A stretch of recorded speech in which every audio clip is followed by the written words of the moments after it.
Marekebisho ya uwanja wa Uhuru ni sehemu ya mpango wa serikali wa kuboresha viwanja vyetu vya Benjamin Mkapa na Uhuru. Hapa tulipo kulikuwa kuna kazi ya kubadilisha paa lilokuwepo lilikuwa limechakaa likawa linavuja, lakini kuna kazi ya kufunga viti vyote zaidi ya 20,000 katika uwanja huu.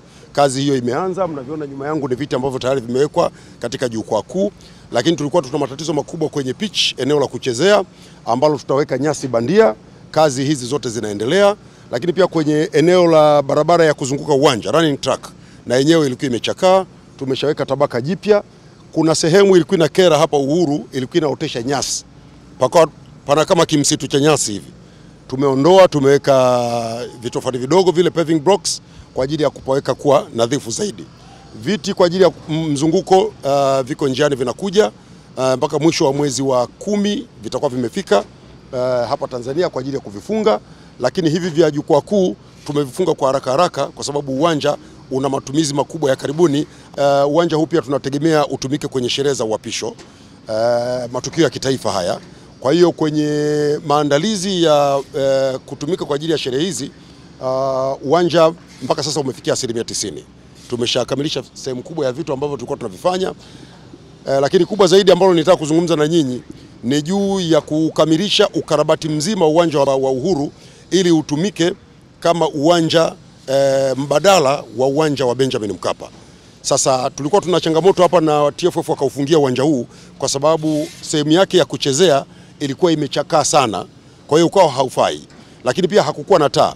Kwa hiyo kwenye ukarabati huu tunafunga taa, tunabadilisha na tumetumia teknolojia tofauti kidogo. Mkiangalia eneo la kuchezea tumeanza na zege na kuna vitu vitawekwa baada ya hapo zege ili visiumize wachezaji miguu yao, ili uwanja uwe tayari. Mkandarasi atakabidhi uwanja huu kabla ya tarehe 21 ya mwezi wa 11 itakuwa imekamilika, na tunatarajia akamilishe kabla kwa sababu serikali imemuongezea fedha afanye kazi haraka zaidi.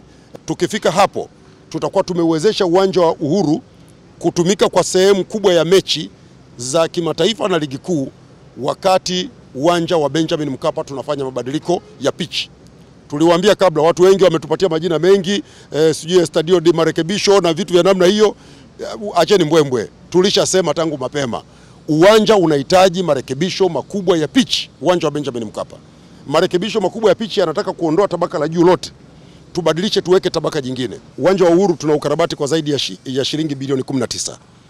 Uwanja wa Benjamin Mkapa tumefanya ukarabati wa zaidi ya bilioni 31. Tunakamilisha sasa hivi, tumebakiza tu kufunga vile viti vilivyokuwa vimebaki. Hizi ni fedha za walipa kodi wa Tanzania. Ni wajibu wa kila mmoja kulinda miundombinu yetu. Sasa hapa uwanjani tuna matatizo makubwa yanatokea kila matukio ya michezo yanapofanyika. Watu wakiingia vyooni wanaondoka na koki, wanaondoka na vifaa vilivyoko vyooni. Naombeni kila mmoja awe mlinzi wa mwenzake. Ukiona mwenzako anachomoa kifaa kwenye uwanja, toa taarifa. Lakini sisi safari tumeamua twende mbele zaidi.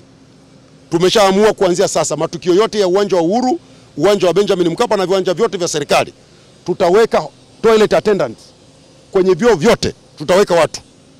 Sasa kajichanganye, uende ukang'oe koki, tukikukamata utatengeneza vyoo vyote.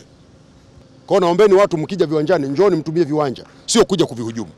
Sasa hivi uwanja wa Uhuru tukishakamilisha utakuwa ni uwanja ambao unatumika usiku na mchana, kwa sababu tunafunga taa na wote mmeona tumeleta container zima la taa nzuri kabisa kutoka kampuni bora ya kuzalisha taa duniani.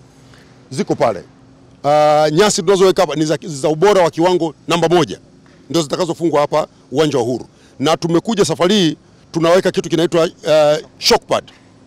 Tunaweka shock pad kwa sababu teknolojia ambayo imekuwa ikitumika kuweka nyasi bandia kwenye viwanja vingi, hawaweki shock pad. Matokeo yake wachezaji wakicheza wanaumia miguu. Hapa sasa tumezingatia ubora wa kimataifa. Tunaweka nyasi lakini itakuwa na shock pad ili wachezaji wakicheza wasipate madhara.